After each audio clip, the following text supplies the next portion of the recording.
बिस्मिल्लाहिर्रहमानिर्रहीम। कोरोना के फैलाव को रोकने के लिए नई पाबंदियां लगा दी गई। कारोबार और दुकानें कितने बजे तक खुली रहेंगी, नोटिफिकेशन जारी कर दिया गया है। Lahore secondary primary and secondary health care Punjab में सूबे में नई पाबंदियों और कारोबारी सरगर्मियों के आकार में तब्दीली का नोटिफिकेशन जारी कर दिया है। निजी टीवी एक्सप्रेस न्यूज़ के मुताबिक कोरोना वायरस के मुसलसल बढ़ते खतरे के पेश नज़र हुकूमत पंजाब की जानब से आवाम के तहफ़्फ़ुज़ के लिए बड़े फैसले किए गए हैं।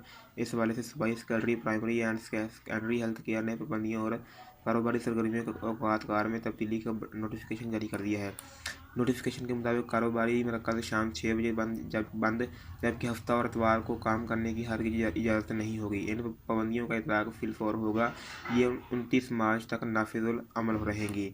नोटिफिकेशन में बताया गया है कि तमाम medical services, pharmacies, medical stores, laboratories, collection points 24 घंटे और हफ्ते के 7 दिन खुले रहेंगे।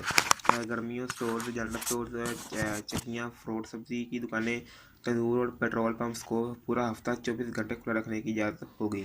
Filling station, filling plants, workshops, tyre puncture, spare parts और ज़रूरी मशीनरी और आलात की दुकानें भी 24 घंटे खुली रहेंगी, जबकि तमाम सरकारी और निजी दफातर 50% स्टाफ के हमरा काम करने की पॉलिसी पर कारबंद होंगे। मज़ीद ऐसी वीडियोज़ के लिए हमारे चैनल वर्ल्ड न्यूज़ 15 को लाजमी सब्सक्राइब करें, वीडियो को लाइक करें, वीडियो अच्छी लगे तो कमेंट करें। Thank you so much. अल्लाह हाफ़िज़।